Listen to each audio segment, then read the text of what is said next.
Paris regorge d'opportunités pour les étudiants à la recherche d'un job sympa et rémunérateur, surtout à l'approche des JO. Alors est-ce que vous êtes prêts à voir Paris comme une mine d'or? Et je vous donne les 10 jobs étudiants les plus rentables pour faire gonfler votre portefeuille lorsque les touristes se bousculent dans la capitale.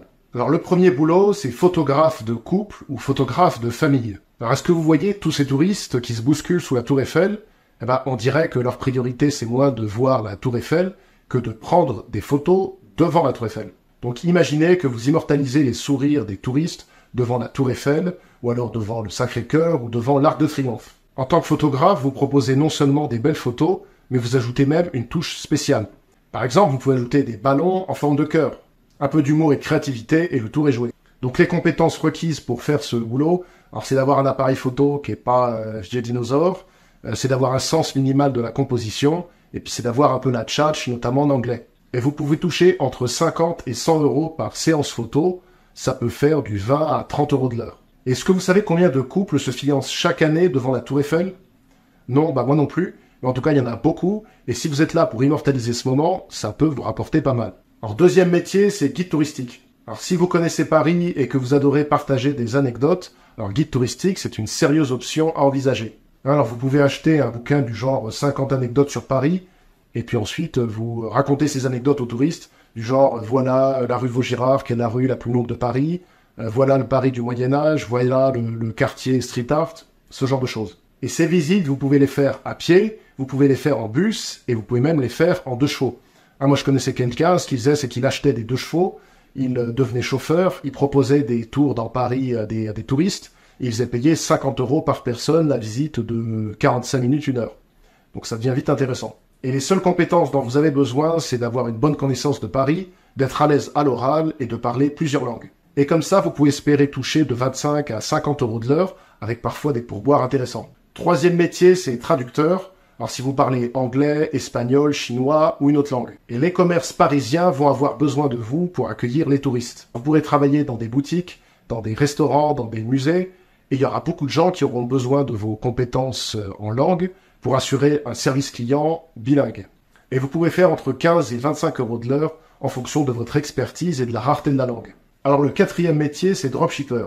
Alors vous savez, le dropshipping, c'est cette activité qui consiste à trouver un produit bas de gamme fabriqué en Chine, à créer une boutique en ligne, un petit site e-commerce, et à envoyer la commande directement au fournisseur chinois qui se charge d'expédier le produit en France. En gros, c'est de l'import-export ubérisé et accessible à n'importe qui. Et avec l'engouement pour les Jeux Olympiques, vous pouvez créer votre boutique en ligne avec par exemple des drapeaux, avec du maquillage aux couleurs des pays, avec des accessoires de sport, avec des trottinettes pour les touristes pour qu'ils se déplacent dans Paris, ce genre de choses. Et je peux vous dire qu'il y a des milliers de produits chinois bas de gamme qui s'apprêtent à déferler sur Paris pendant 2 mois. Et le plus souvent au mépris total des réglementations en matière de sécurité pour le consommateur ou même de fiscalité. Pour ça, vous aurez besoin de compétences en marketing et notamment dans la gestion d'une boutique e-commerce. Alors le salaire est variable, ça peut aller de quelques euros à plusieurs milliers d'euros si vous vous en sortez bien.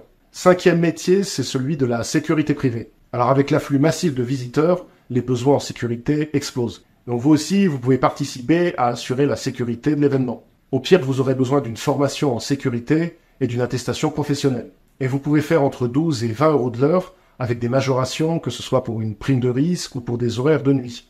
Et je peux vous dire qu'en ce moment, il y a vraiment une pénurie en matière de sécurité privée. Alors, sixième métier, ce sont tous les métiers qui sont dans le nettoyage. Alors, vous savez que les événements d'envergure comme les JO ont besoin, en gros, d'une propreté irréprochable et que les entreprises de nettoyage recherchent vraiment du monde en ce moment. Côté compétences, il faut être rigoureux, il faut être capable de travailler en horaire décalé. Et le salaire va de 15 à 20 euros de l'heure, avec une possible majoration si vous faites des horaires de nuit.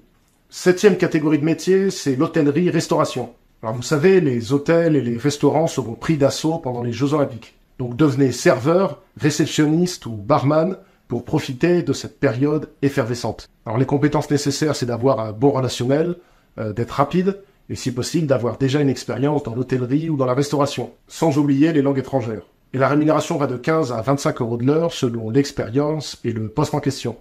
Et ce qui peut être intéressant, évidemment, ce sont les pourboires. Par exemple, moi, quand je suis arrivé à Paris, ce que j'ai fait, c'est que j'ai été bagagiste dans un hôtel à Montparnasse. Et en gros, je travaillais 40 heures par semaine, avec quelques heures de nuit. Et entre mon salaire, entre les pourboires et les primes de précarité comme c'était un CDD, j'ai dû toucher quelque chose comme 2000 € net par mois. Et petite astuce, je vous conseille de cibler les hôtels 4 étoiles parce que dans les palaces, on aura tendance à exiger une formation en école hôtelière. 8e type de métier, ce sont tous les métiers qui sont liés au transport. Puisque aider les touristes à se déplacer dans Paris, c'est quelque chose de crucial. Alors évidemment, vous pouvez être chauffeur privé, mais si vous n'avez pas le permis, vous pouvez être agent d'orientation dans les transports publics pour la RATP. Pour ça, vous devez bien connaître le réseau de transport francilien, c'est-à-dire que, par exemple, vous devez être capable de sortir de la station Châtelet en moins de 5 minutes. Vous devez avoir le sens du service, et parler une langue étrangère est quand même fortement apprécié. Et vous serez payé environ 15 à 20 € de l'heure pour être le guide des voyageurs perdus. Alors, 9e métier, c'est les métiers qui sont un peu plus liés au commerce, donc ça va être vendeur, ça va être hôte, mais ça va être aussi l'animation événementielle. Participez à l'animation de stands, vendez des produits souvenirs ou accueillez les visiteurs dans les zones événementielles. Alors les compétences nécessaires, c'est d'être dynamique et d'avoir un bon relationnel.